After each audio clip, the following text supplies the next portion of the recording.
Luvion, how's it going? It needs to be like a vowel, consonant. Consonant, maybe?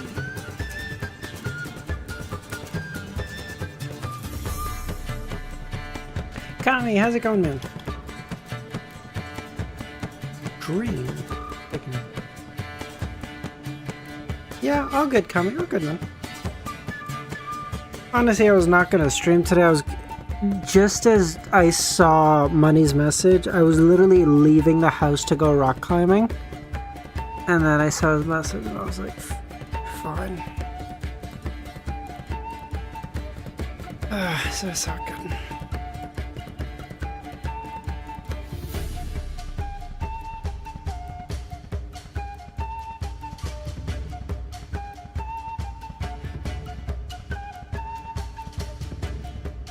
I'm so cooked. Oh my god.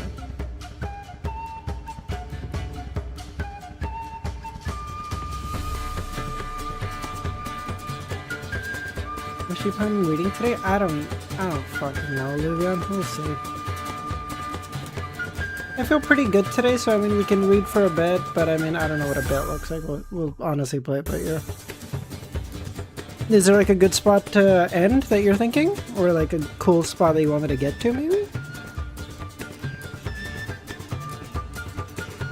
Better fucking question. Where did we leave off yesterday? Last time.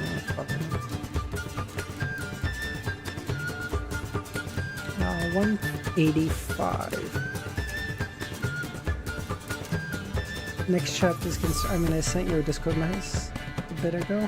I know that one was a while back. Did you send one after that? Does that go all the way up to this point? I don't actually know. Let's take a look.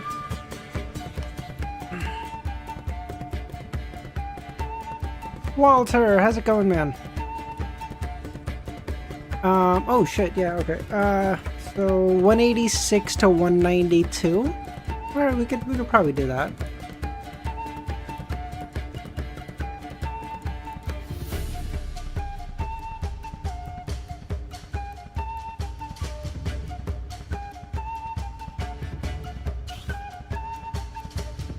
This is such a dog shit word.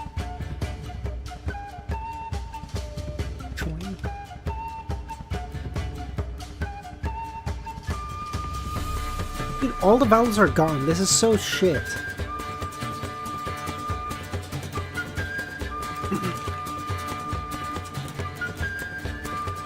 Okay. So C, I.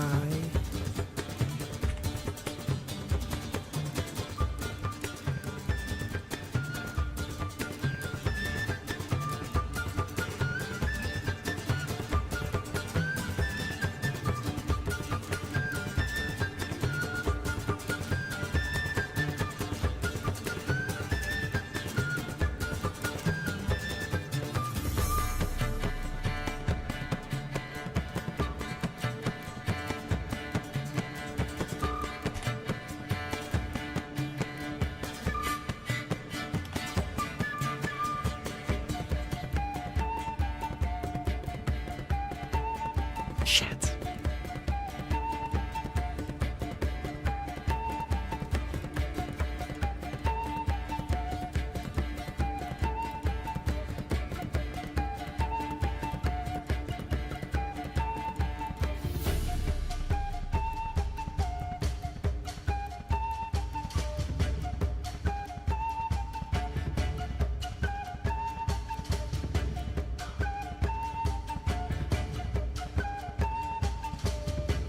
There's a fucking U. I'm literally so stupid.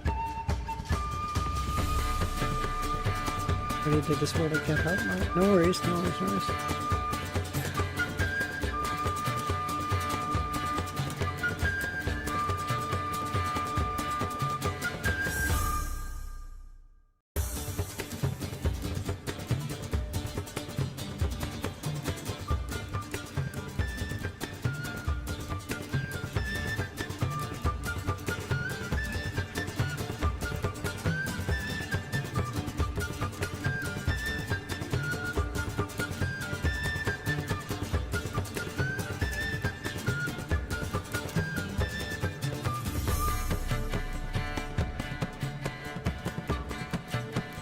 I mean, it could be yeah, no n, but then cube bin also doesn't make any sense, right?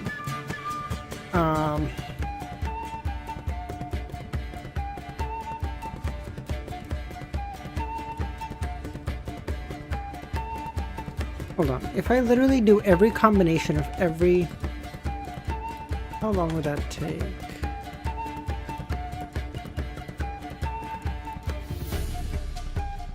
What is...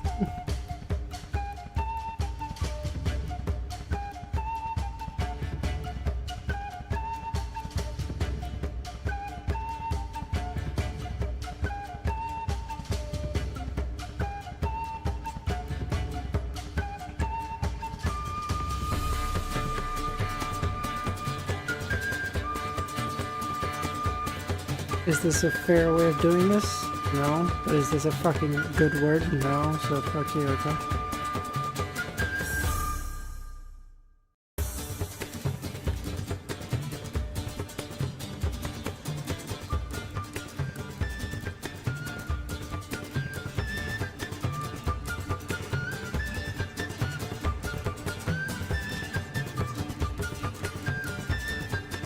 This music is perfect for me, literally. a trial and erroring fucking Wordle. Oh!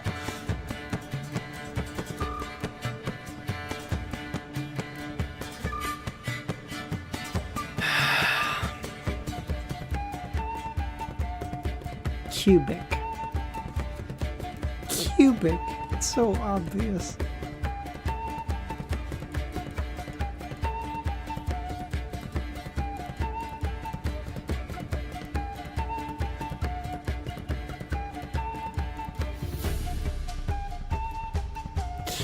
Well, that's cubed, but very close. Well, no, I guess cubic would also... Yeah, no, I see. Okay, yeah, that would also... Sham.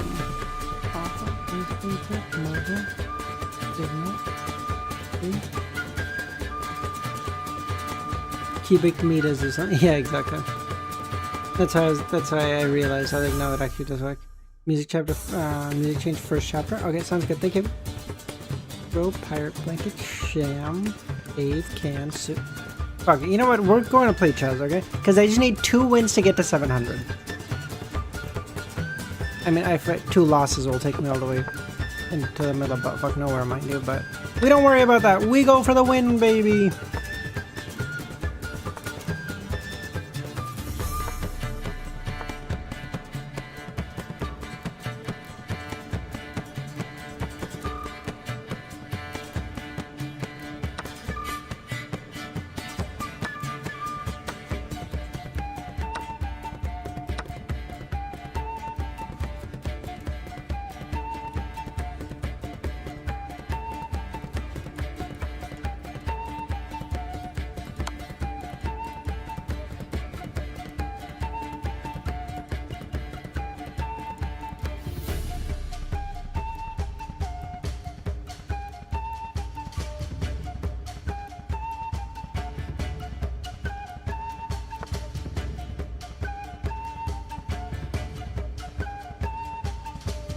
Why the fuck would he choose to do that?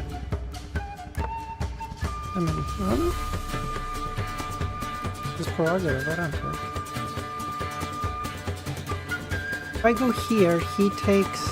I think... No, I don't. He can't maybe. If I go here and then here... Damn, I just... Yeah.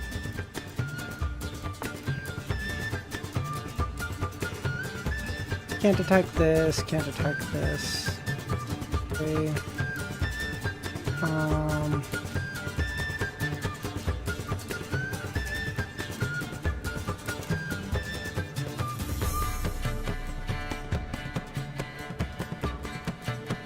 Let's go here. I don't love this, mind you, but I take. I assume he takes. no, if he takes this, that would be fine. No, but then I go here.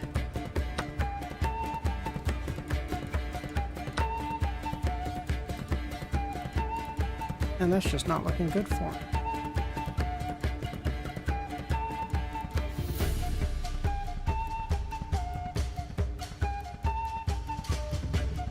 This is such a dog shit game. Holy crap. Money, how's it going, man? How you doing? I don't know if he has an easy way to defend this. I mean, oh, I guess he can do this. But then I'm also attacking it.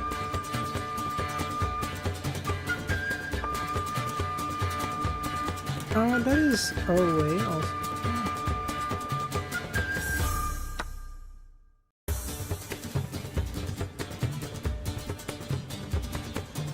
Here, here, here. It's just winning, you know? This is gravy. Gravy, baby.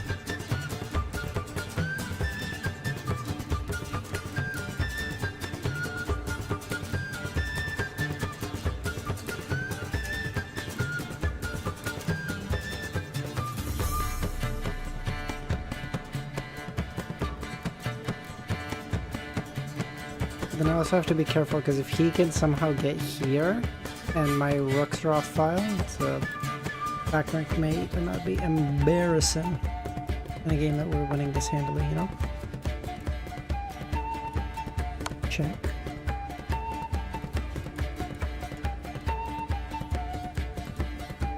Now it's looking incredibly bad for him. Because he has to go here, and I go here.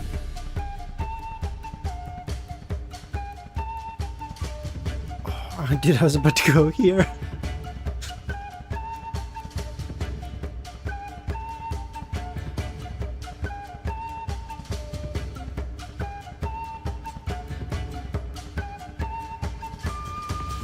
Good, good, yes.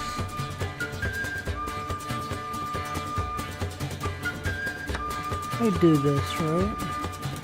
It's just a good move, I think. A lot of yes, a lot of reading, clearly.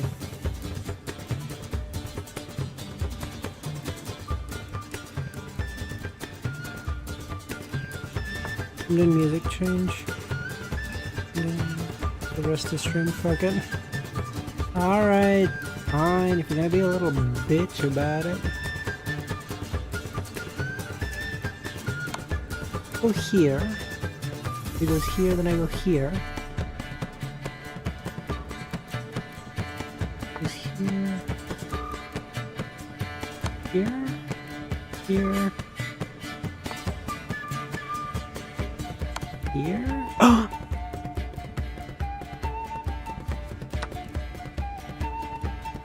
Oh, I fucked it.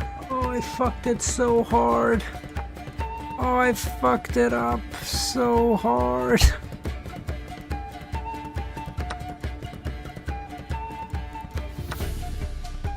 Oh, I fucked it so bad, dude.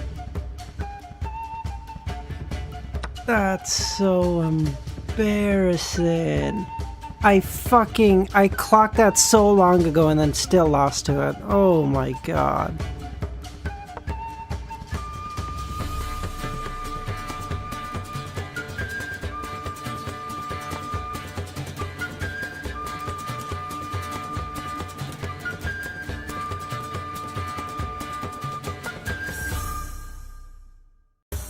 Oh, I clocked it so long ago.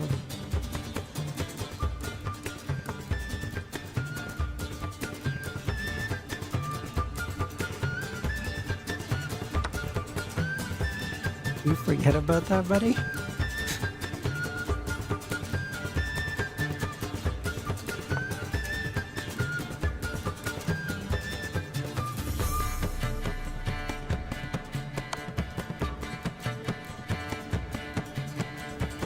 Please.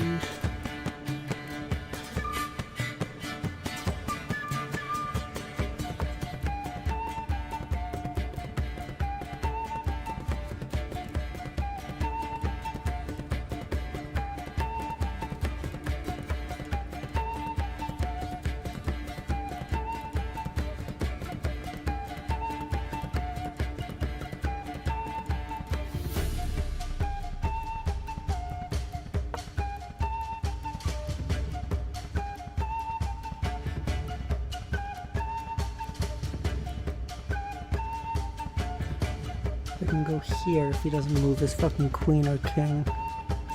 Oh, dude, that would be the most clutch thing in the fucking...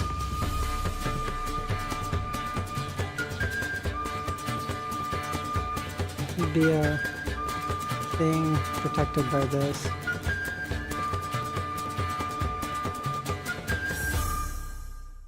I mean... Oh! Got him! Got him!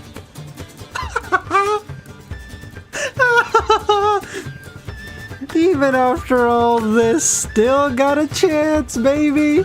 I'm a fucking miracle worker!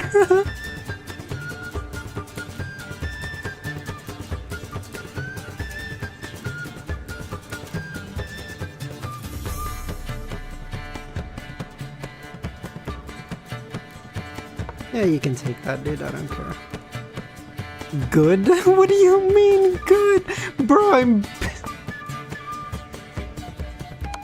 Dude, do you understand the position you're in? You've got no time. What are you sussing me for?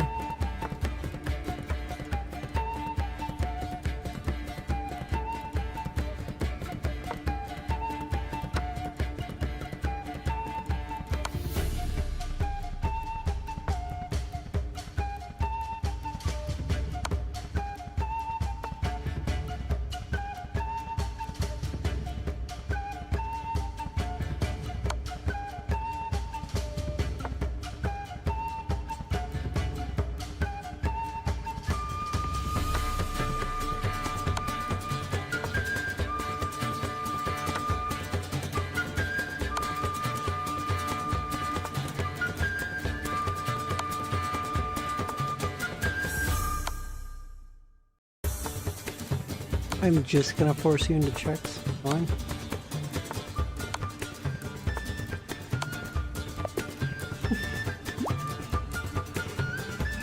Good.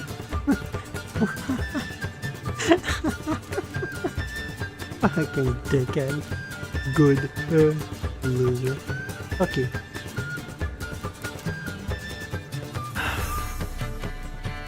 Alright. We actually gotta start reading now. Damn it, one win away from 700. I don't want to quit, but I have to. I was gonna start yelling at me otherwise.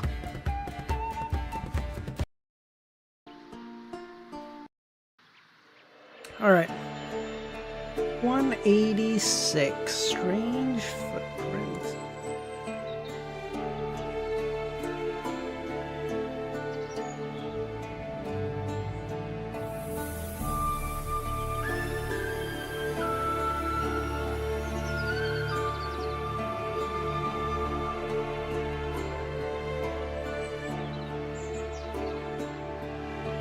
Holding an iron-black carbide lamp, Franca glanced at the path between the stone pillar and asked the smuggler, Fernandez, who was leading the way in a state of confusion. Doesn't this lead to Quartier de l'Observatoire? Chris, how's it going? Though Underground Trio is a complex maze, the tunnels on this level had street names corresponding to the surface, and after pondering for a moment, Franca realized they were going the wrong direction. Smuggling operations certainly entailed entering the city from its outskirts, and Quartier de l'Observatoire was positioned closer to the center of Trier compared to La Marche de Quartier de Gentlemen. The district stood on the outer side of the Srinzo River, effectively separating it from Avenue de Boulevard. Fernandez, a smuggler associated with Rat Christo, turned around and smiled. The hidden route we're taking leads to Quartier de l'Observatoire. We always deliver the hidden goods to the warehouse there. Music too loud? You're not loud enough? Really? Oh, you're right. Yeah, okay. Music is normally down here. So, sorry. I don't know why the music was moved up. I remember. You traded your pugilist... wait.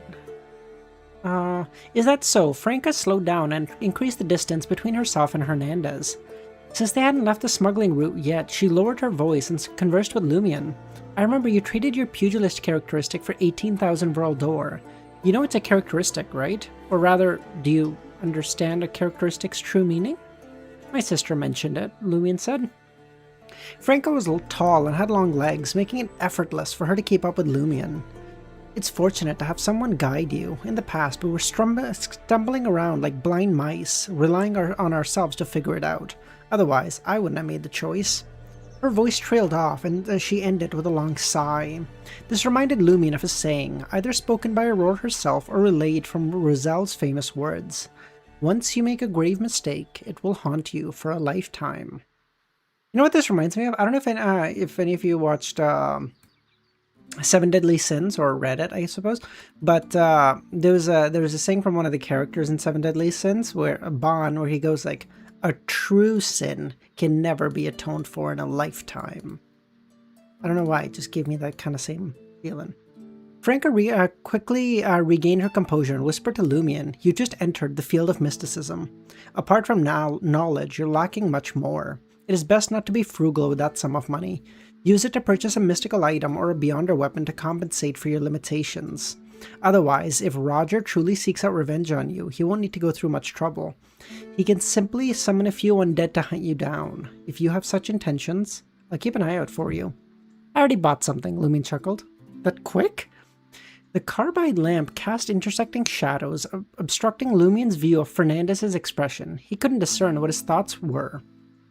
Lumion replied honestly, before joining the mob, I discovered a circle of beyonders through psychics gathering of mysticism. There, I exchanged the money that the boss gave me for an item. No wonder. You are sharper than I imagined. Is it an item that enhances your mystical abilities? A pair of lawyer glasses, Lumion spoke, but they seem to have been tainted by some kind of power. That's very dangerous, Franca said. I know, Lumion said with a smile, but as long as I choose the right environment and take precautions, it should be fine. Besides, it offers excellent disguises and mysticism techniques. Franca bobbed her head. It's certainly useful. If I were in your shoes, I'd make the same choice. Only the leaders and the thugs of the mob, of this poison spur mob, haven't interacted with you. They know you only by your peculiar hair color. Otherwise, they would have recognized your true identity by now.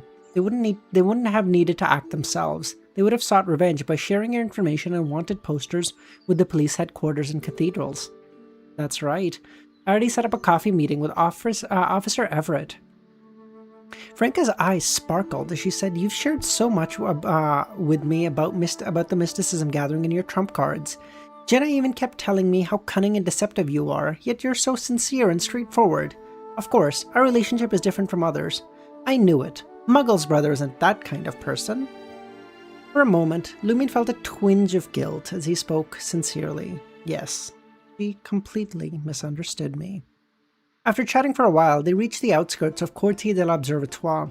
Soon, Fernandez halted in front of a secondary well belonging to an abandoned quarry. He positioned the lamp at the mouth of the well and gestured, Let's go in. With the aid of the blue light, Lumion peered into the depths of the well. It had been neglected for so long and appeared to be completely blocked by gravel. Using the recess in the well wall, ropes concealed in the shadows, and a basic iron ladder fastened to the moss, the three of them descended down. Fernandez moved a few seemingly heavy rocks, revealing a narrow passage beneath. As they traversed through the tunnel, which emitted a foul stench, the passageway ahead widened as they entered another section of the quarry cave. The air grew eerily still and darkness enveloped them. Lumion and Franca, each holding a carbide lamp, slowed their pace and meticulously examined the various signs along the smuggling route.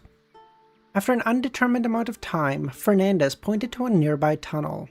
Our boss and Baron Brignace wasn't completely fruitless. They discovered that the caravan's tracks vanished into thin air over there.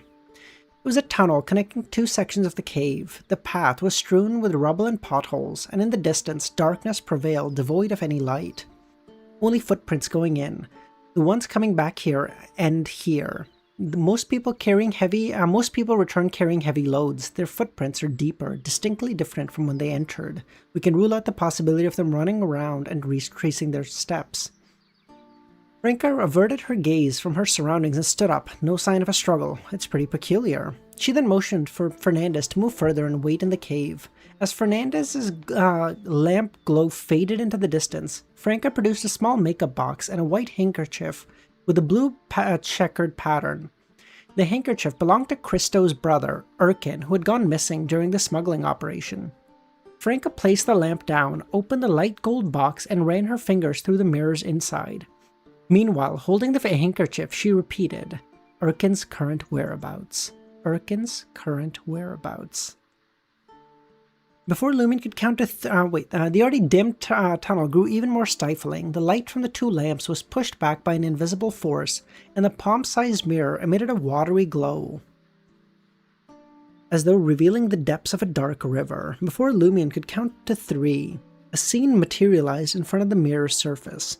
Laborers lugging wooden crates and smugglers armed with revolvers trudging through the tunnel. As they progressed, the darkness behind them engulfed the space where the light had receded. Eventually, the carbide lamp's glow vanished from view, and the mirror's surface turned pitch black. They did vanish from this area, Franca said, but I can't see anything more.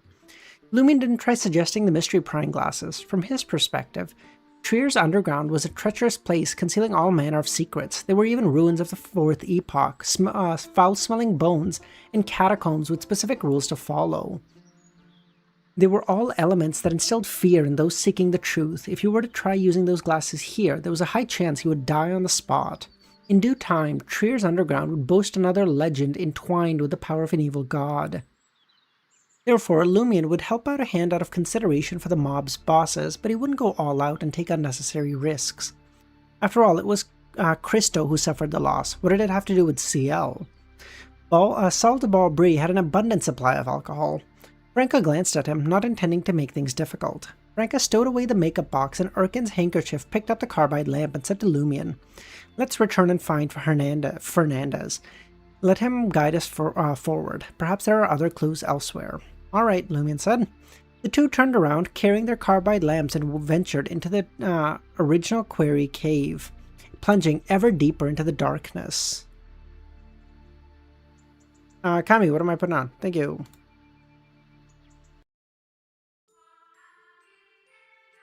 After taking a dozen steps, Lumion halted, his expression growing grave. What's the matter? Franca asked.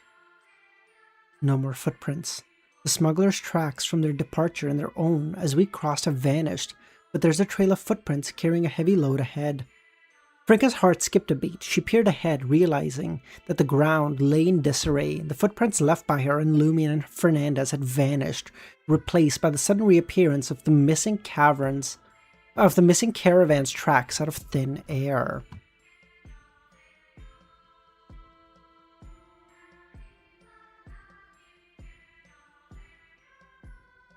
Eh?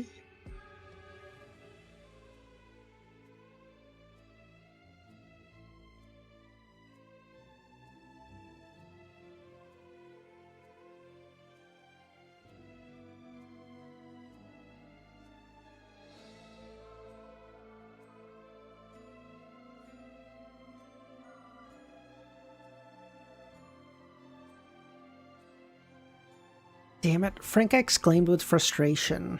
Her voice filled with intensity. She scanned her area, her surroundings, her mind racing. Did we stumble upon the same thing that the missing caravan found? Encountering that tunnel transported us to another world, erasing our footprints? Did we vanish into thin air in Fernandez's eyes? I don't know why I keep thinking his name is Hernandez. Lumion had never faced such a situation before, nor had his sister Aurora written about something similar. He had no idea what was happening. Lost in thought, his brows furrowed, and Lumion heard Franca's conjecture. How imaginative. The more he considered it, the more he realized that Franca's words were eerily similar to their current predicament. He knelt down and examined the footprints. Indeed, the footprints appear with the weight of something heavy, Lumion said. It was the same spot they had previously traversed, but there was no sign of their passage. Franca clenched her teeth and spoke up. It truly seems we have entered another world, or rather, an underground realm. God damn it, why did this happen to us? Christo, Brignais, Simon, and Black encountered nothing and safely returned. Lumion felt a twinge of guilt at Franca's questioning. Crouched on the ground, he raised his hand and touched his chest. Was this somehow inevitable? Yes, I can't dismiss the possibility that it's Franca's doing. Her sequence is higher than mine. She carries a mystical item that may hold some secrets. Franca looked down at her companion and muttered, could it be linked to one of our sequences? Alternatively, it might be the effects of your glasses. Lumion replied thoughtfully, Hunter and Demoness are neighboring pathways. In other words, it could also stem from convergence. Of course, at Lumion and Franca's level, the convergence of care attributes wouldn't have such an obvious effect, but Lumion recalled encountering 2 demonesses less than 2 weeks after arriving in Trier, and he was only a sequence 8. He suspected that the power of inevitability had transformed convergence into something faded. Franca fell into deep thought and clenched her teeth. Perhaps this encounter is truly a problem with our pathways, but why did Christo encounter this space? They've traversed this route countless times without any issue. Why is it different now? God damn it, that blasted rat must not have spilled all the beans. He wasn't just smuggling alcohol and firearms this time. There's gotta be something else. No, now is not the time to dissect the cause. What matters is finding a way out. Why is Trier intertwined with the abnormalities of our pathways? Franca falls silent, as if recalling something. Did you figure something out? Lumion asked. I don't know if your sister ever mentioned anything about the 4th epoch. You might not even know. In short, Trier during the 4th epoch served as the capital of the Tudor dynasty, and the Blood Emperor who ruled the empire was likely a high sequence beyonder of the Hunter pathway. Yes, he was. Furthermore, the Demoness family of that era shared a certain connection with one or more several prominent members of the Tudor dynasty. It is reasonable for them to have left something behind in Trier. Demoness family? In the 4th epoch, the Demoness pathway was in control of a specific family. Ugh. I chose the Assassin pathway. I could only do the best I had with the relevant information, but I still lack a lot of knowledge. Do you suspect that the space is linked to the sunken 4th epoch Trier? Yes, Franca replied vaguely. The 2 churches must have dealt with it to a certain extent. If we can find the corresponding nod, we can escape. Did we press on or turn back? Lumion asked. Christo's caravan doesn't seem to have noticed anything amiss. They're still going forward. Let's go back to the spot where we entered this space and investigate. It's just a few steps. We won't waste much time. Okay.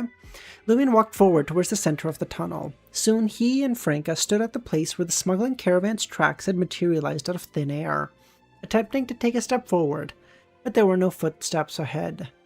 After taking another dozen steps, the darkness deepened, and only Lumion and Franca's footsteps remained. Yet they had not returned to reality. Wait, Franca said. Let's turn back and head to the quarry cave we came from. We need to see if Fernandez has entered this space. Lumion didn't object. Where the fuck would you assume he's entered? Guided by the bluish glow of their lamps, Lumion and Franca followed the tracks left behind by the caravan. Before long, they reached the quarry cave. A figure stood at the boundary of the darkness and light. Fernandez! Franca exclaimed. It seemed that the smuggler had also entered the space. Perhaps the problem truly didn't lie with them. But Franca tightened as soon as she finished speaking. Something's off. Fernandez, the smuggler, had been carrying a carbide lamp. There was no way he would just stand in the darkness. The fuck is this then? In the next moment, a figure turned around. Under the illumination of Lumion and Franca's lamps, a bloodied face came into view. A man who had short flaxen hair, thick brown eyebrows, and lake blue eyes. The rat Christo's brother? His lips were thin, His lips were thin and his appearance was unremarkable, yet his eyes radiated an indescribable malice and hatred. At that moment, sticky blood stained the man's face. It's not Fernandez. Why does he look familiar? Lumion assessed the situation as he reached for his revolver. With a clang, Franca's lamp fell to the ground. Startled by the noise and the flickering light, the figure darted into the darkness and disappeared. What's wrong? Lumion asked Franca.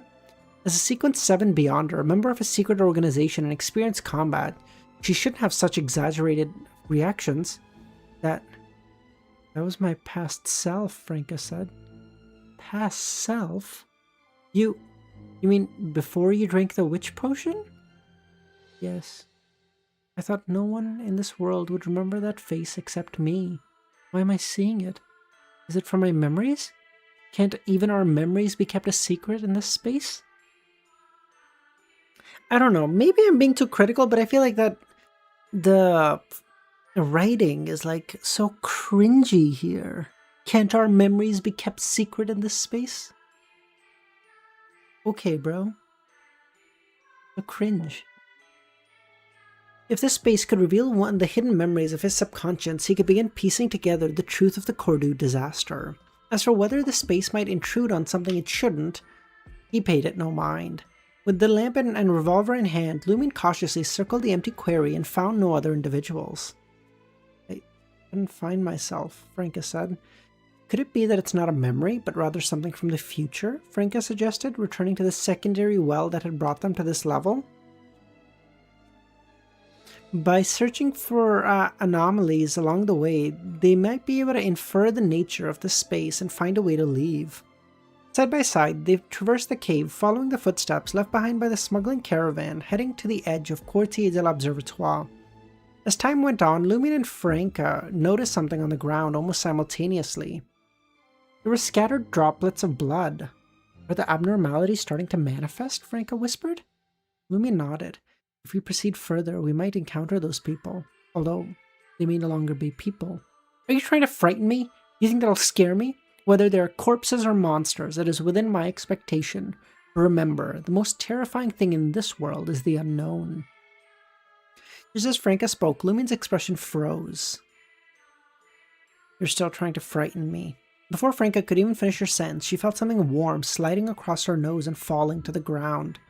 It was a drop of bright red blood. Look up! Franca took the assassin point because a fan of Assassin's Creed, of course she's cringe. Fair point.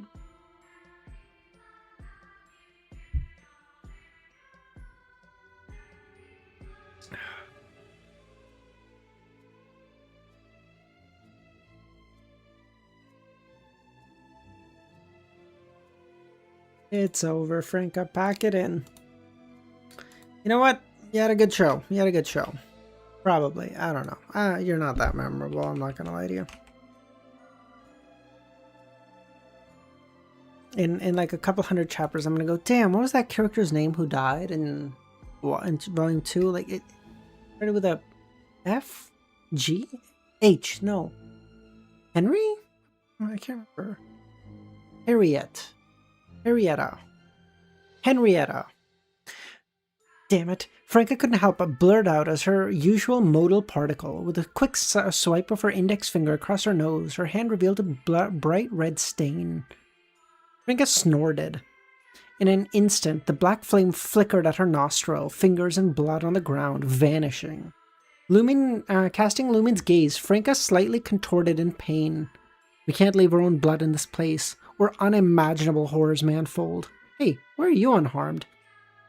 From Franca's perspective, she surpassed CL in terms of sequence and experience. There was no reason for him to be unscathed when she suffered.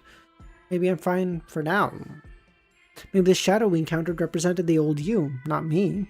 So why did we come across the old me and not you? Franca eyed him up suspiciously. Could he be hiding something? Lumion pondered for a moment before answering. Perhaps they're more intertwined with the demoness. Could be, Franca said. After a few seconds, she pointed towards the footprints and blood droplets on the ground and suggested, let's catch up and investigate. The current condition of those people could reveal our future and help us advance and help us prepare. Lumion responded with action, walking into the darkness. The yellowish-blue light of the carbide lamp quietly resisted the encroaching darkness. This is like the broke man's city of or the Forsaken Land of the Gods travel that Klein was doing. This is like, this is CL's or Lumion's, like, poor man's version of it. Like, oh, I can't afford to go all the way to the Forsaken Land of the Gods. I'll just walk around in the darkness of Trier, underground. It's like the same thing. As they tracked further, the abnormalities in their bodies became more apparent. Warm blood began to trickle from Lumion's nose, while crimson liquid seeped from Franca's eyes, gums, skin, and ears. With her black flames, not a drop of blood remained. Well, when they returned to the well, the tracks of the smuggling caravan and congealed blood vanished. Whether it was the tunnel leading to the well or a path to the other areas, there was no traces left.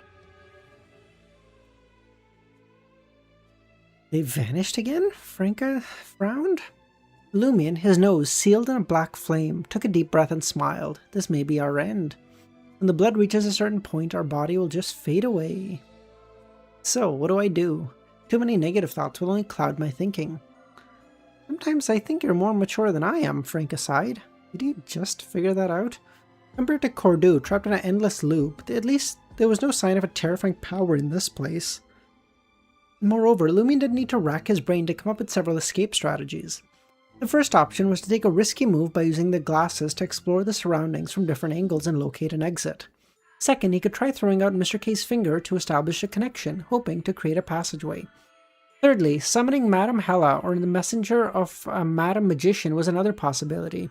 If it succeeded, it would mean that this place wasn't entirely cut off from the spirit world, and the two ladies may be able to forcefully extract the two of them. Fourth, if all else fails, set up an altar and pray offerings to the mysterious ruler above the grey fog. Such a bizarre space couldn't restrict that great entity. Nothing can restrict him. Fucking the dominator of the spirit world? Yeah, he's got it, bro. He's got it like that. Even the cycle of fate orchestrated by the evil god couldn't shield them from his watchful eye, let alone this place.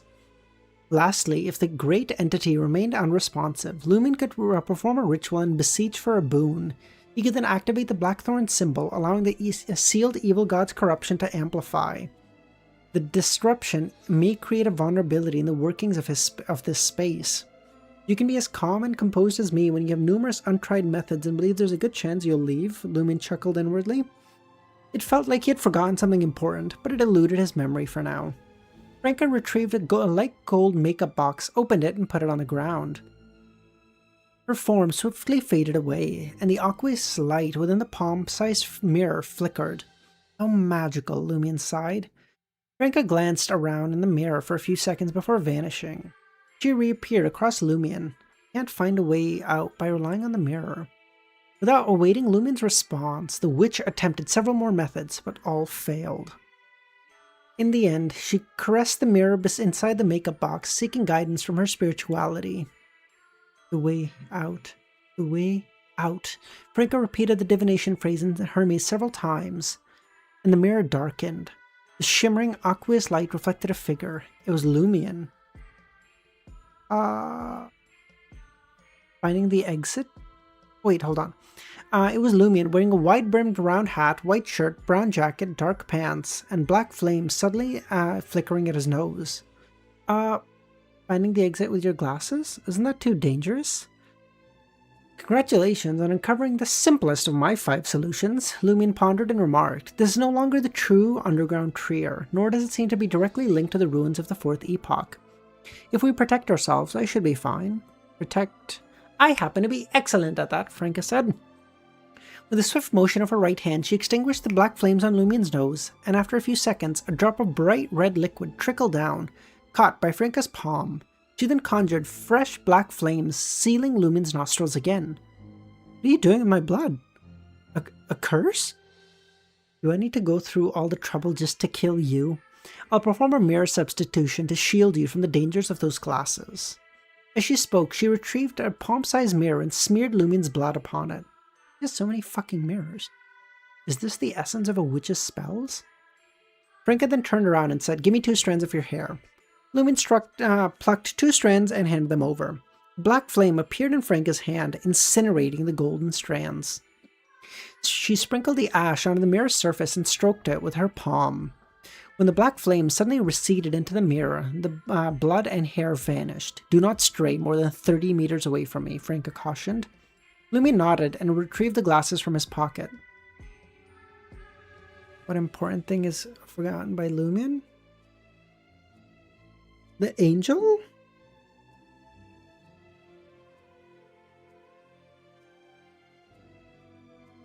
The angel inside him or something? Almost simultaneously, Lumion beheld a multitude of scenes, faces concealed in darkness, pallid and ferocious.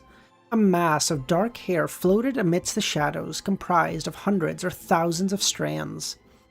Lingering figures, rock walls shimmering with light and impenetrable darkness. In the pond-like puddle, a swollen, colossal, and pallid face lurked beneath the lightless surface.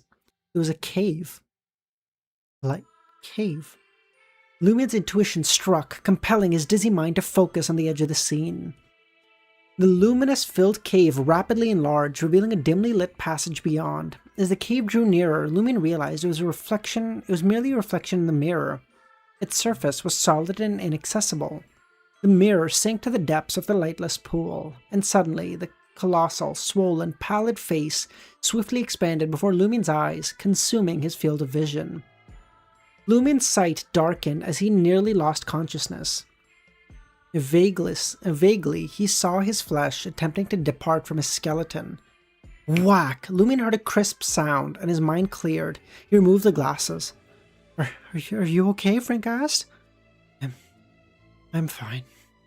At some point, the mirror in her hand had shattered into countless fragments. Over 100 meters from the tunnel, there lies a massive puddle, and at the puddle's depths you'll find a mirror that reflects a cave which leads to a path of light. But be warned, for within that puddle lies a perilous monster. I nearly died when I saw it. God damn it! Could this place truly be connected to a demoness? Franca said.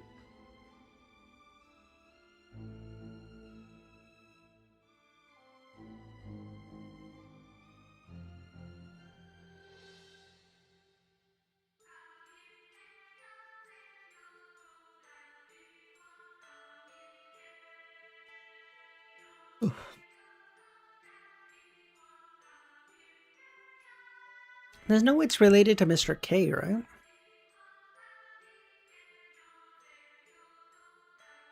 Observing Lumin's perplexed gaze, Franca provided a succinct explanation. One of the core abilities of our pathway revolves around mirrors and manipulating the world within them. When I suspected this place might be connected to the demoness or hunter pathway, I pondered whether we inadvertently stepped into a certain location within the mirror world. Thus I attempted to use the mirror to see if I could escape it. As you proved, it was fruitless. As you witnessed, it proved fruitless. Because of this, I tentatively dismissed the notion of it being a mirror world, or encountering a relic belonging to a demoness. But it seems we have now stumbled upon a submerged mirror. So you think that this is the specific place within the mirror world restricted to certain mirrors? Lumion asked. Exactly, Franca said. But what perplexes me is how we found ourselves here without encountering anything that looks like a damn mirror. What exactly is a mirror world? Lumion asked. Explaining it to you is a challenge, since I'm not exactly sure myself. Allow me to elucidate based on my understanding. In mysticism, mirrors possess distinct symbolic meanings, such as one's reflection, or an entrance to another realm. The former suggests that we can use mirrors to create substitutes, while the latter alludes to a mirror world. It is often associated with terror, mystery, horror, and the bizarre. Thus, I cannot ascertain whether there are hidden elements or if it truly represents an alternative dimension. However, I do know that the mirror world connects to various mirror-like entities. It could potentially point to spaces that are typically inaccessible. As my sequence progresses, I should be capable of utilizing the mirror world to swiftly traverse different locations. Lumion recalled the recent events and allowed his imagination to run wild. Could the version of you we saw be a reflection left behind in the mirror world from a previous encounter before you became a witch? That seems plausible, but I've never come across something so peculiar, Franca said. If that is the case, we must hurry to the puddle. The exit is likely there. We can no longer afford to proceed cautiously or wait any longer. As I mentioned before, the mirror world harbors eerie and terrifying phenomena. If we linger here any further, I dread to imagine what might befall us. Very well, Lumion said. As the witch ran, it appeared as though she employed some form of ability. Small patches of frost materialized beneath her feet, causing a sharp reduction in friction. Her body seemed weightless as she gracefully glided through the dim quarry cave into the depths of the underground tunnel. Utilizing all his strength as a hunter and dancer, Lumion struggled to keep pace with Franca and avoided being left behind. In the wintry chill, a thin layer of ice formed on the walls. Upon the icy surfaces, visages stained with blood emerged, their countenance contorted, the eyes brimming with hatred and vengeful specters emerging from the depths of hell. Among them was the previous incarnation of Franca, while she still appeared as a man.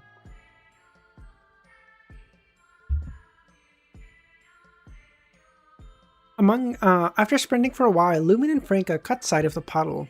As the light from the carbide lamp cast its glow, the puddle's surface shimmered with a tinge of yellowish blue. Is this it? Franka halted. In that moment, every fiber of his being throbbed with pain, as if his body was on the brink of bursting, save for the fiery sensation in his navel cavity. Franka cautiously approached the puddle. The challenge now is to elude the monster you saw and find the mirror. Regrettably, I cannot traverse between mirrors. I can only remain inside for a few seconds. I will divert its attention and keep it occupied. Why don't you Why don't you dive deep underground and retrieve the mirror? I don't believe you stand a chance against that thing. It nearly overwhelmed me when I barely saw it. Though Franka felt a twinge of... what the fuck was that? Though Franka felt a tinge of annoyance and frustration, she had to acknowledge that Lumin spoke the truth. With her sequence and item, she could still hold her rank even against a Beyonder one rank higher, but judging by the monster's display, it far surpassed her. Even if I am outmatched, my skill in escape and self-preservation are formidable. I should be able to hold out for 10 seconds. If you can get the mirror, we can escape. We shan't risk our lives just yet. I have a plan to stall that monster for 10 to 20 seconds without taking such risk, and I trust you can locate the mirror? Is that right? I am capable of detecting mirrors. Did you get tongue-twisted by a non-tongue twister? I don't fucking know.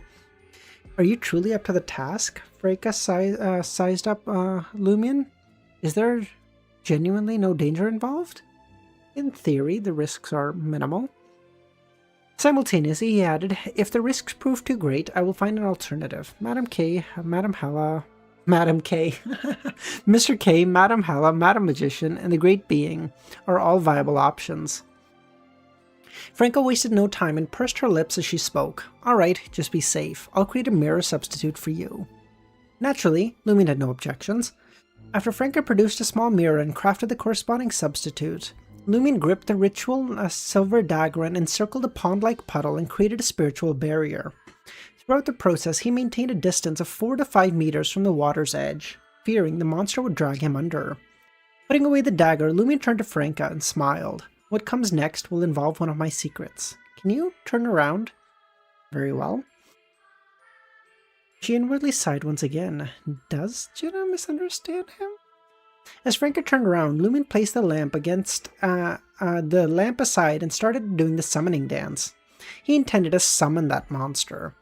Lumin believed that the higher level of the creature, the more aware it would be of the corruption within his body, it made it less inclined to attach itself to him.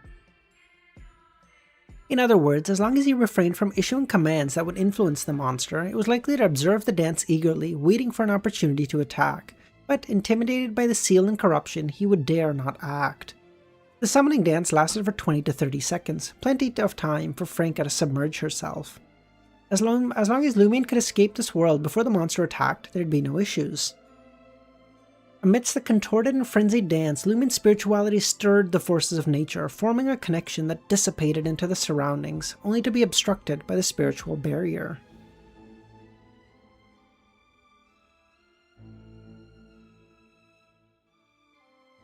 After a few seconds, ripples appeared on the surface of the puddle and a pallid figure emerged.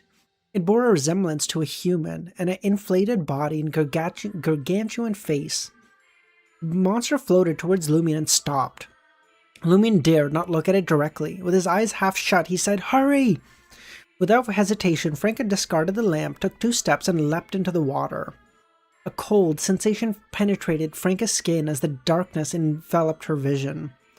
Guided by the faint glow of the lamp seeping through the water, Franka swiftly descended into the depths. And there's still not gameplay? Alright, Kami, I will make you a bet. I'll bet you, I don't know. Let's say a membership. I'll bet you a membership that there is gameplay. How's that?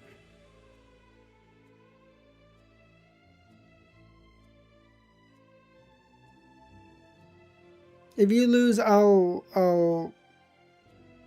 okay, well, I gotta bet. Okay, what do you want? Okay, fine. Okay, you can pick the bet. What do you want to bet? Fine, you can pick whatever. You can pick. I don't know. You can pick. And that's some fuck ass. Motherfucker, okay, gameplay is gameplay. I don't give a shit what it is. If we get 1 millisecond, if we get 1 frame of gameplay, I win, okay? I don't give a shit what it is. Walking, talking, fights, I don't care. Nothing, okay? As long, it can't be a cutscene. You can't bet something you don't have. Tommy, come on. Alright, this is a fucking joke to you. Alright, never mind. God. Cringe. Suddenly, the dark creature resembling the seaweed extended their hair-like tendrils, slithering around Franca as if it was alive. Franca paid them no mind and continued her descent. Just as the seaweed was about to touch her, it burst into flames. The flames burned silently underwater, but showed no signs of extinguishing. The seaweed didn't turn to ash, but their consciousness was snuffed out. They floated in the water, swaying with the currents. Further away, a multitude of seaweed continued to surge forward, obstructed by layers of condensed forest. Beside the puddle, Lumion, engrossed in the summoning dance, did not look at the monster. However, he heard a sound akin to a bubble popping. An image flashed across Lumion's mind. The monster, with its enormous face, was less than a step away from him. Lumion instinctively gasped, refusing to interrupt the dance. In the water, Franca, having delved deeper, finally sensed the presence of a mirror. Her form suddenly faded, vanishing. Franca swiftly materialized on the ancient silver mirror resting silently on the seabed. She retrieved the artifact and swam to the surface. Fuck. Hold on. I feel like I gotta sneeze. Hold on. Oh, that's really annoying. Oh, that's so... Fuck me. Hold on. Oh, so fuck me. Oh.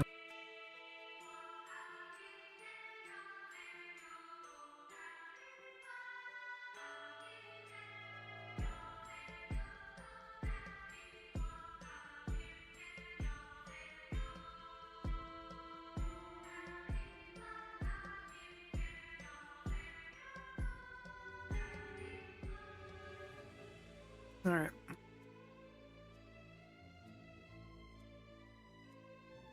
If Franca did not emerge... Wait, hold on. She had just confirmed that this mirror truly led to the underground tunnel in the outside world. Beside the puddle, Lumion was filled with anxiety as he kept his gaze fixed on the water's surface. The dance was nearing its end and the monster drew closer. If Franca didn't emerge soon, he would resort to using Mr. K's finger. Just then, Franca reached the shore. Holding the mirror, she leapt amidst the splashing water. Avoiding eye contact with the monster, she lowered her head and rushed to Lumion's side. Gripping his wrist, the two of them turned ethereal simultaneously, and the mirror clattered to the ground. A scene unfolded upon the mirror's surface, Franca grasping Lumion's hand and leading him through a short, dark tunnel before leaping out. Amidst the flickering lights and shadows, Lumion realized he stood upon a dim path. Franca retrieved the mirror that had served as its substitute and noticed countless cracks on its surface. That was a close call, she sighed. Let's go! We made it, baby!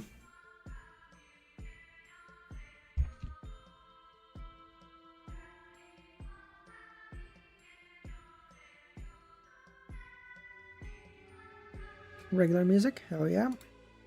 You know what we're going to? Now you might ask, why are we going here? This is chess playing music. You're absolutely right at it. We're getting to 700 right now, baby. Let's go. Let's go.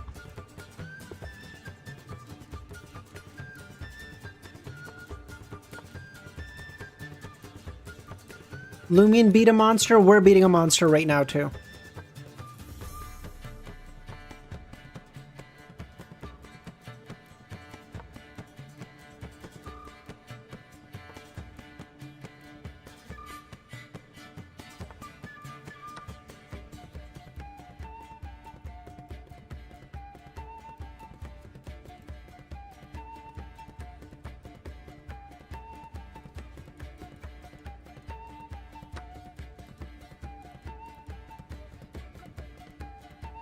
Can't go here. What? What?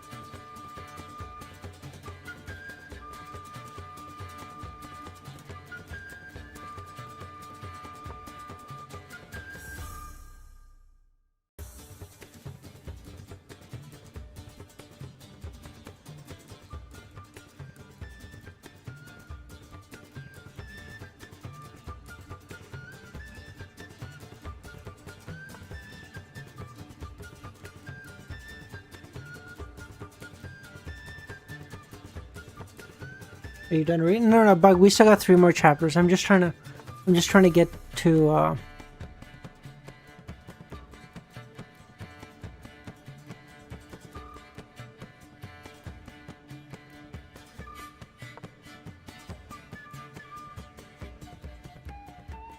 This is like the weirdest game ever. Okay.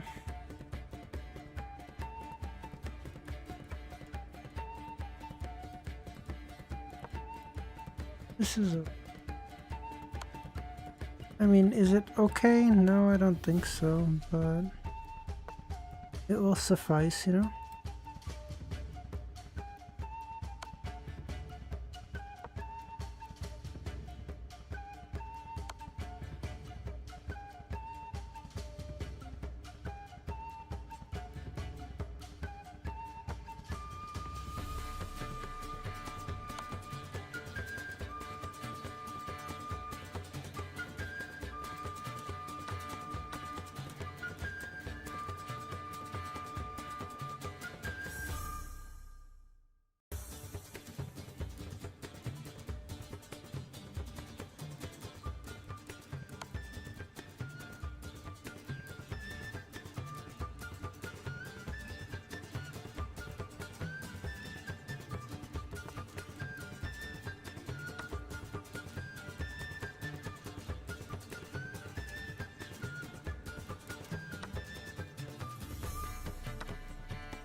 I'm gonna go here so that if he decides to do this, I do this and it's made.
Oh, this would be so bad.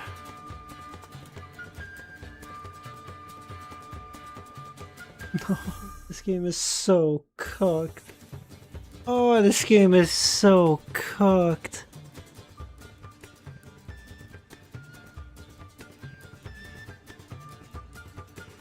I can't, there's nothing for me to do, is there?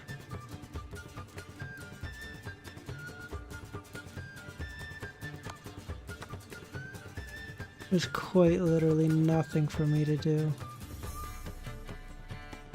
Oh. That's so frustrating.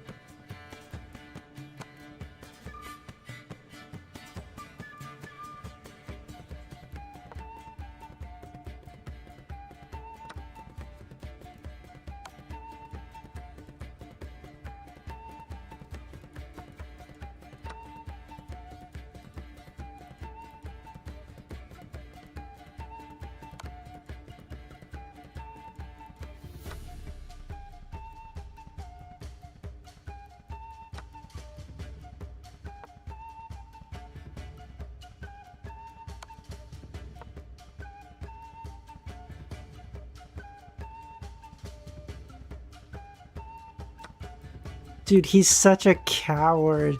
Even now, he's taking off everything so that in the off chance I'm like in a winning position, he can't just win by. Dude, if this is a light square bishop.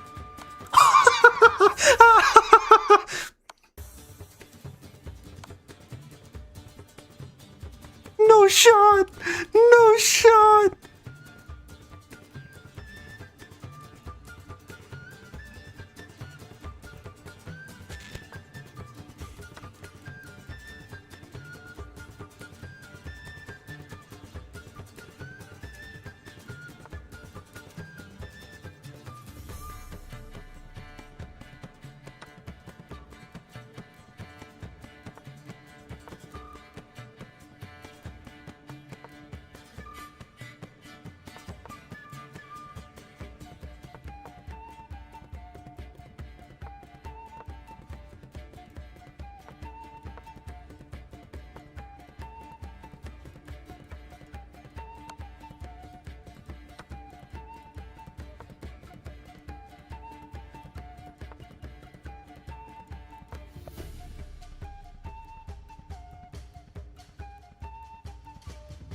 Ain't no fucking way. Ain't no fucking way. I forgot the pawn. The pawn took away a square. The pawn took the square away. The pawn took away the square I needed.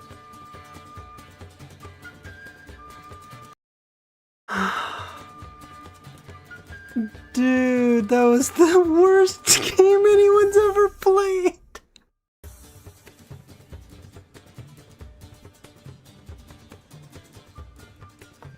Like, literally, I just... Oh my god, just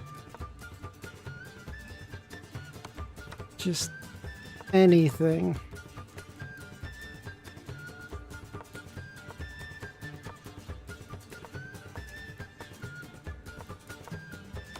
It's so fucking simple. I didn't account for the pawn. One fucking solitary pawn just cooked me in the end. Are you fucking kidding me? So fucking stupid. So nightmarishly fucking stupid. Yeah. Dude, like, I pulled that game out of my ass and they just threw it away. Like, are you fucking kidding me? He had me beaten.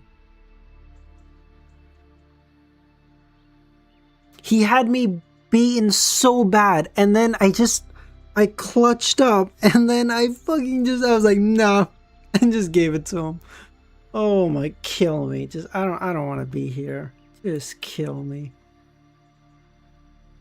Yeah, like, he threw bad, and then I just said, like, nah, you think that's bad? Let me show you what actual throwing looks like, amateur.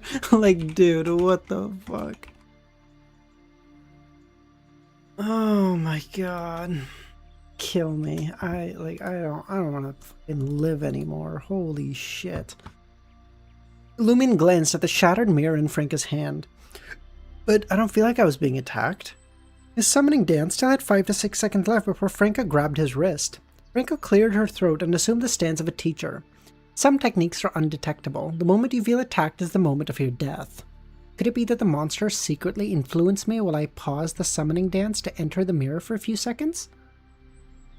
Yes, the bleeding in that space caught us by surprise. We had no idea how to prevent it. Dude, actually, throw squared. As he spoke, he looked at Franca's face and noticed her smooth skin devoid of any scars.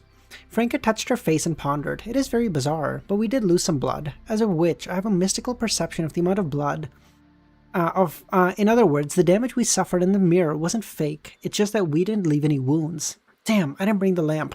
As she spoke, she turned around and searched through the pile of gravel on the side of the dim tunnel.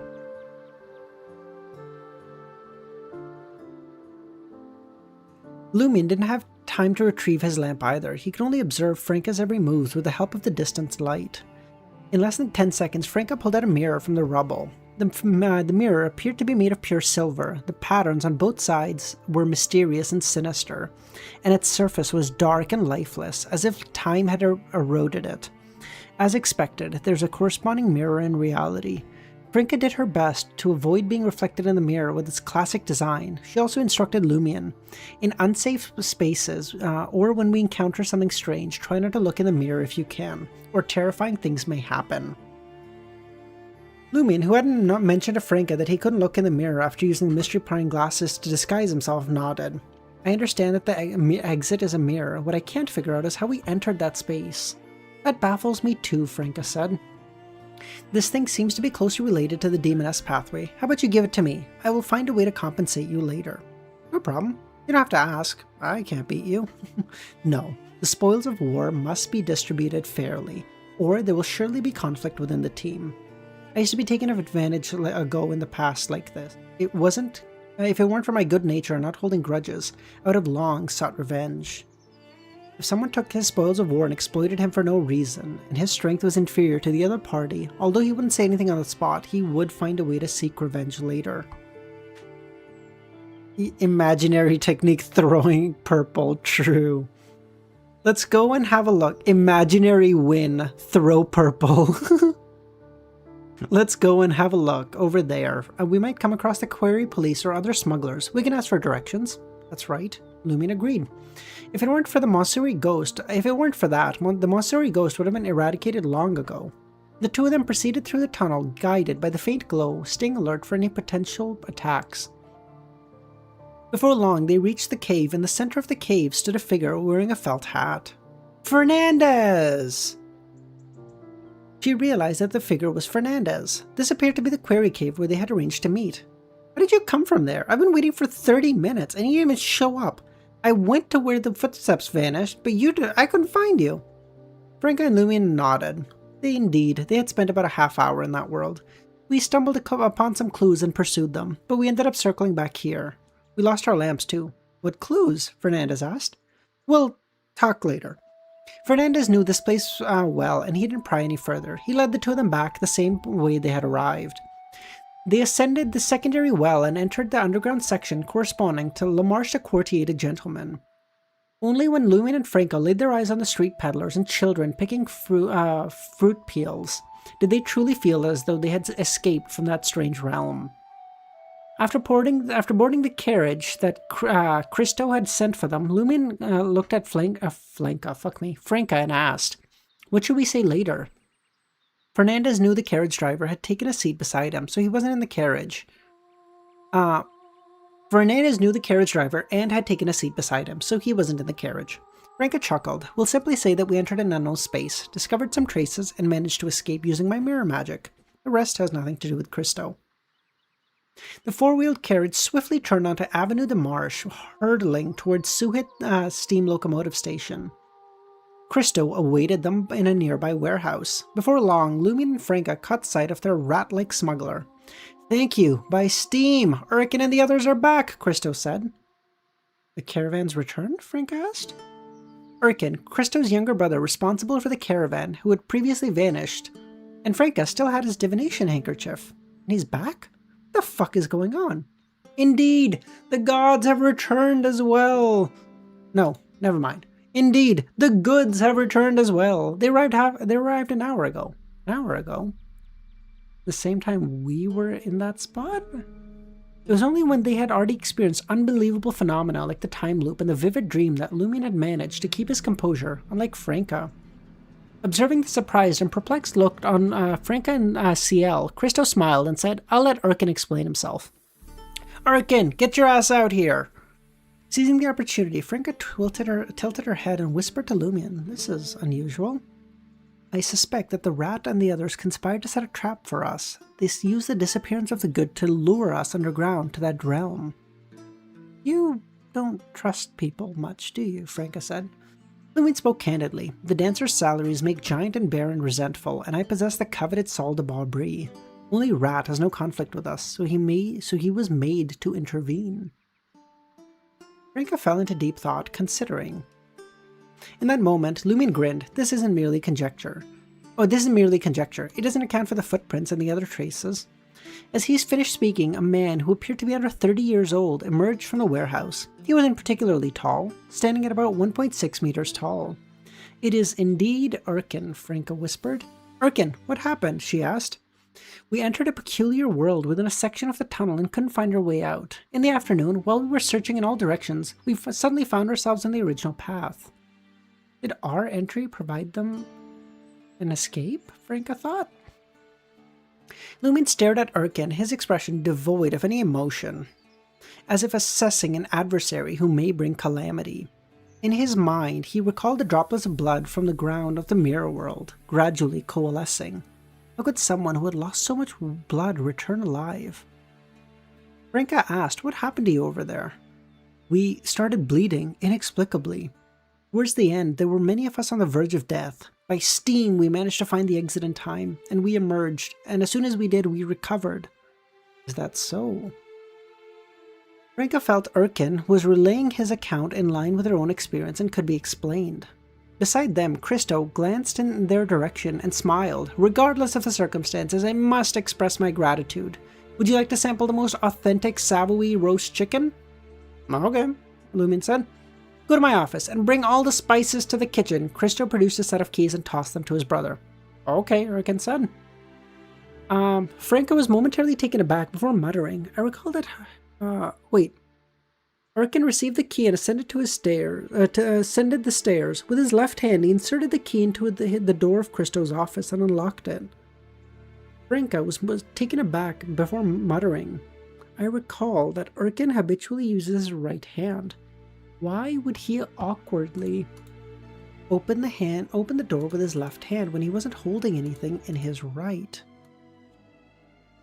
After hearing Franca's remark, Christo nodded. Indeed, he is right-handed. Suspicious.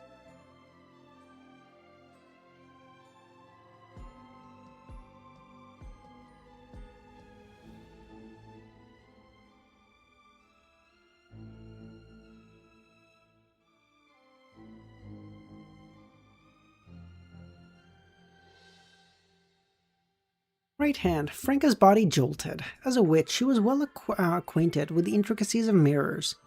Oh, a mirror version of him, like a bizarro version, like a horizontally inverted version. He's using his left hand instead of his right. Mirror world. Makes sense.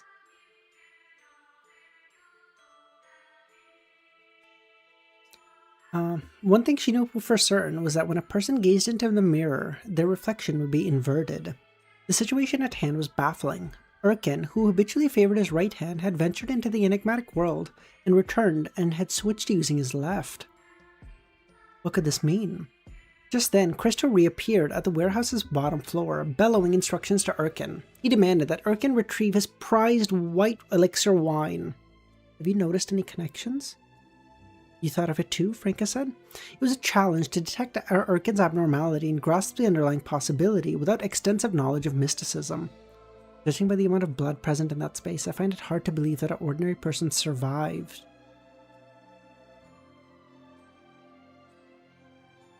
From the start, I suspected something was wrong with Urkin and those who arrived back. Furthermore, you mentioned that the peculiar mirror world contained your past self. A mirrored image is left, right, or reversed in reality. You think Urkin in the mirror has replaced the original Urkin? Dread to consider such a possibility, but the circumstances align more and more with your theory, Franca said. I need to be certain. While they conversed, Urkin descended in the warehouse's upper level, clutching a sack filled with various spices and two bottles of white wine elixir. The structure he made his way towards a grayish-white building. The structure served as a dining room and kitchen for Christo. On the surface, Christo presented himself as a merchant owning multiple companies specializing in trade. Franca approached Christo and asked, "Are you sure that's Urkin?" "Why are you asking such a weird question? Of course it's Urkin. How could I not recognize my own brother? My kids are fond of him. They find nothing unfamiliar about him either." I can't help but feel something may go awry after venturing into that bizarro realm.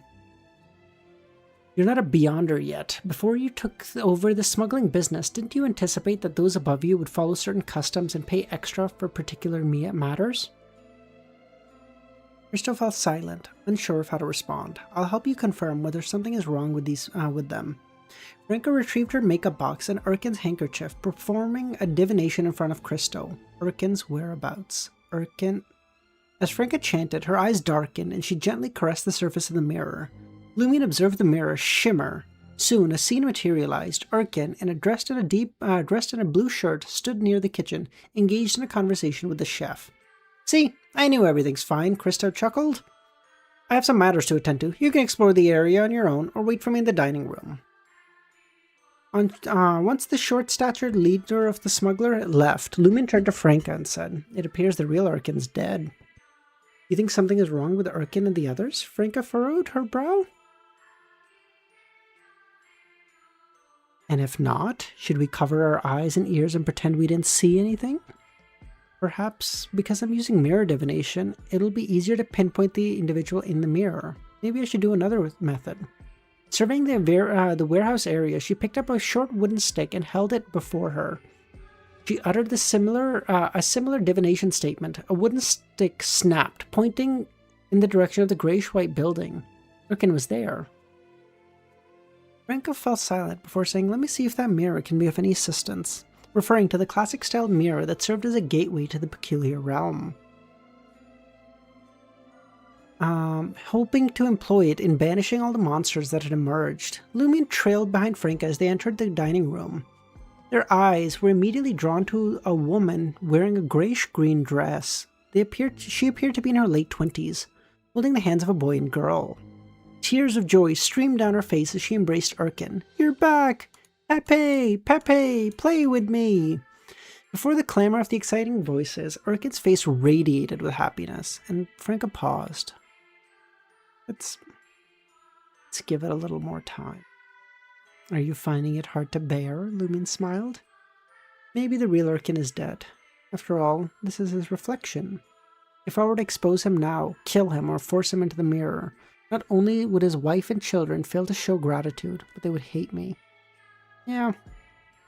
In any case, if anything happens in the future, whether someone lives or dies is not our fault. We simply need to do our best. Why should we appear as the villains? No one will thank us for it. Yes, let's avoid Christo for the time being. If we don't encounter them, it's as if nothing happened." He's obviously saying "Oh yeah, of course, I don't want to be the wrong. It should be Papa, which means..." Okay, I was about to ask this, Kami, because I feel like you told me the same thing, and I was like, I swear Kami told me Pepe means grandpa. I was like, am I fucking this up?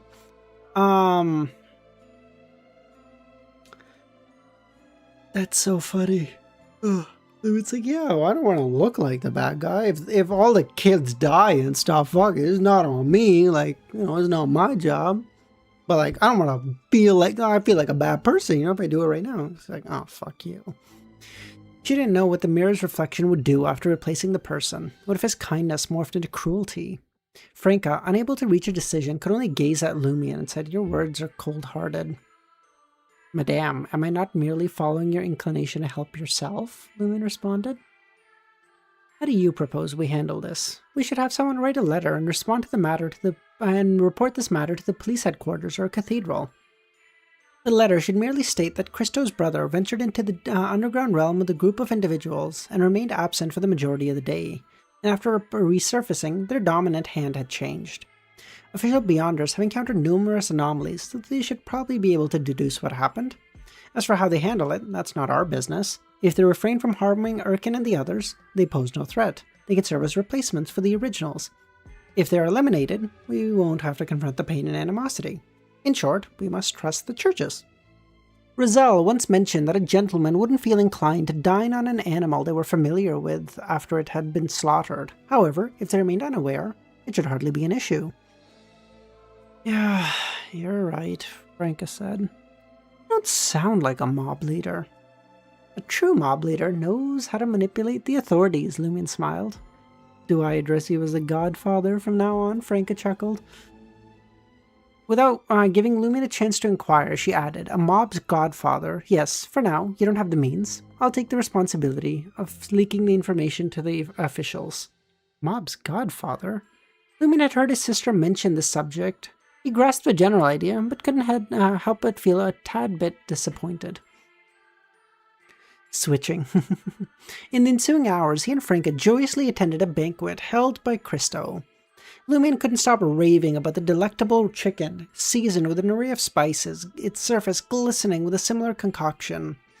He sliced a piece of the crispy skin and let it soak in the juices before savoring it. The experience was pure bliss. Snitching? Yeah. As the banquet drew to a close, Franca noticed a handful of people remaining at the dining hall. She turned to Christo and smiled. Come closer. I have something for you. Christo, momentarily taken aback, shifted his chairs closer to Franca and said, What's up? In truth, Ciel and I also ventured into that particular world, but we managed to escape. With that, she swiftly produced the roast chicken's knife and drove it into the table in front of Christo. What's concealed within that shipment? You nearly got us killed. I don't know, Christo said. I honestly don't know. The boss, he just told me to bring it to Trier. Damn. Cold-hearted. No fucks given.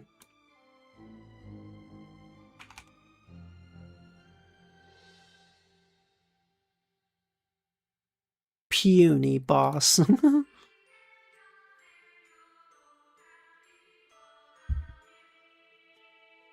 Boss? Lumion was alarmed. He hadn't anticipated the connection to Martin, but now things sort of made sense.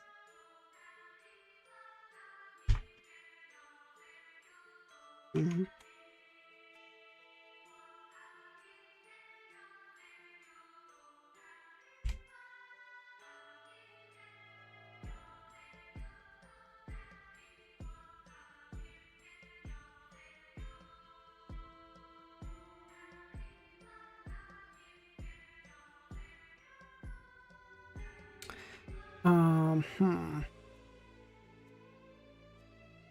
Starting soon in LTM Discord. Okay, sounds good, Kami. Thanks, man.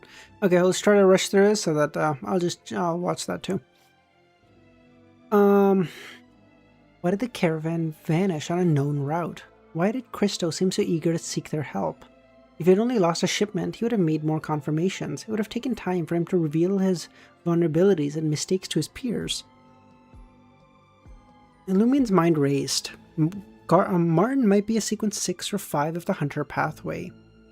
Both Franca and I entered the special mirror world and were hunters and a demoness. Mr. K instructed me to approach Gardner Martin. Franca, as a member of the secret organization Curly-Haired Baboon Research Society, has quite a high sequence. High sequence?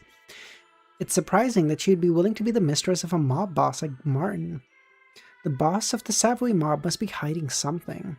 Why does he want Christo to smuggle an item related to the Hunter Demoness pathway into Trier? Why go through the risks of smuggling it underground? Afraid of the tax collectors? Why doesn't he just get it himself outside the city? It'd be safer and more discreet. Could it be that he knows the item may cause trouble and wants to avoid the risk? To Lumion's surprise, the witch seemed unprepared for such an answer. Her shock was swiftly followed by a hint of excitement. She stared at Christo and said, Are you trying to fucking deceive me? How come I didn't hear about this from Gardner? Where is that fucking thing? Excitement. Joy. Lumion grew increasingly certain that Franca had ulterior motives from joining the mob. It's in an iron box. I already sent it to Rue de Fontaine. Perhaps the boss hasn't told you yet. As a seasoned member of the mob, he knew the power Franca had. She could easily kill him, especially since he wasn't prepared and hadn't brought any help. You better not be lying to me, Franca said, and began performing a divination. Lumion cooperatively stood and walked to Christo's side, holding a firm grasp on Christo's shoulder. Once Franca confirmed the truth through her divination, Lumion patted Christo on the back and smiled.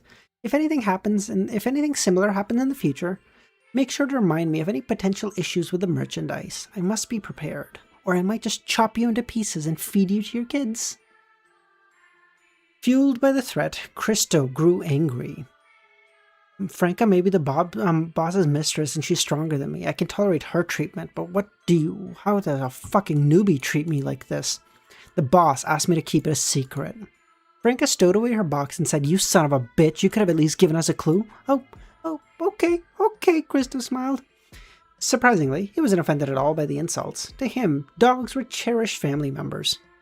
So how could their mention be taken as an offense?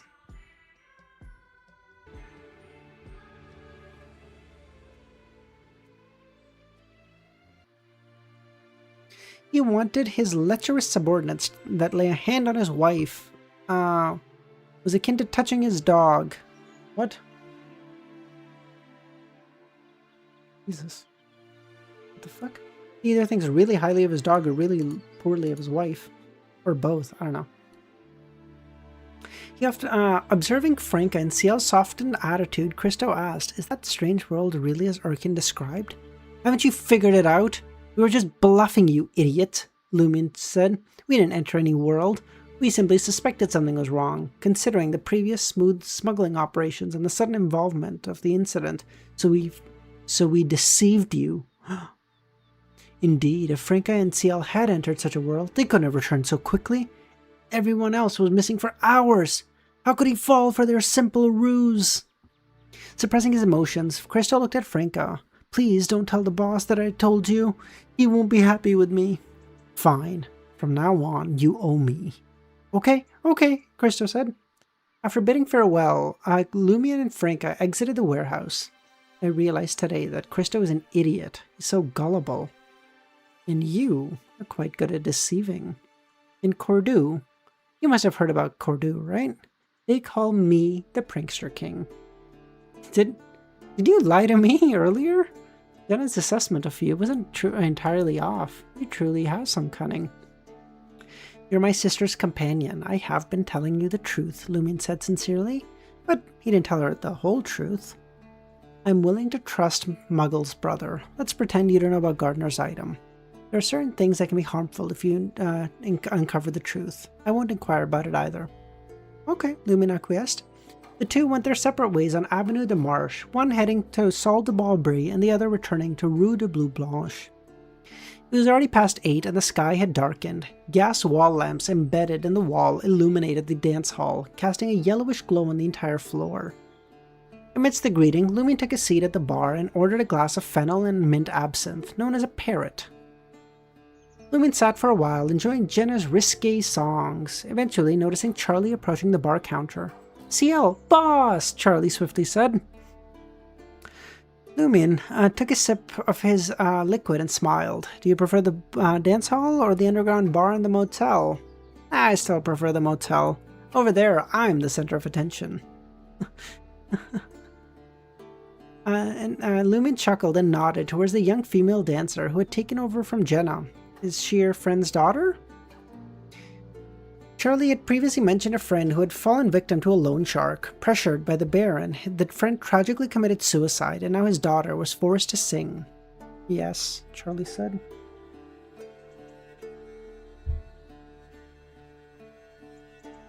The female singer was around Jenna's age, but lacked the same allure. Upon closer inspection, Lumion noticed a difference. Jenna's eyes radiated with a spark, whereas despite her fake smile, the light in the other singer's eyes was absent. Charlie opened his mouth, seemingly hesitant to ask for something, but decided against it. Lumion took another sip of the parrot and immersed himself in deep thought. At 10:30, he stood up, made his way back upstairs, changed into a worn linen shirt, old jacket, brown pants, and topped it off with a blue hat. resembling a vagabond. Vagabond! Let's go. Any mention of vagabond is a huge win in my book. Without hesitation, Lumion pushed open the window and leapt into the alley behind the dance hall. His intention was to pay a visit to the theatre. His prophecy spell had revealed that Monsieur Ive would be present at the theatre between 11 and 12 today. Lumion wasn't expecting to confront the matter involving the evil god, Mother Tree of Desire, single-handedly. He had no way of facing them head-on, but he did want to gather intel. To him, the most crucial objective was to utilize Monsieur Ive and the others to locate the space where Susanna Matisse had resided during her lifetime and obtain an item she had carried with her for a long time, laying the groundwork for the exorcism spell. Although completing the ritualistic magic in time would prove challenging, he was prepared, and being prepared was preferable to being caught off guard. After taking a few detours, Lumion arrived at the theatre. Since it was not yet 11, he didn't want to rush inside. He instead found a corner and settled down, observing Monsieur Ive's 6-story apartment building with the demeanor of a true tramp. Before long, Lumion spotted the landlord. Good lord. Monsieur Ive returned from La Marche de Courtier de Gentlemen, holding a black cane. He wore a faded dark suit, chestnut pants, and an aged top hat. A few minutes later, dim light emanated from one of the windows of his apartment, and Lumion waited. As he waited, his brow furrowed.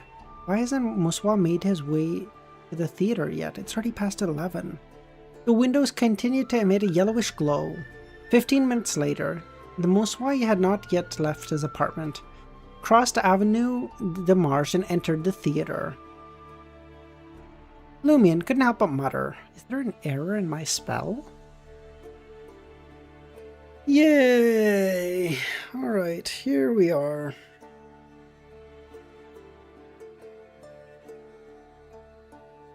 If it is shown even? Of course, yeah. Alright, we made it, boys!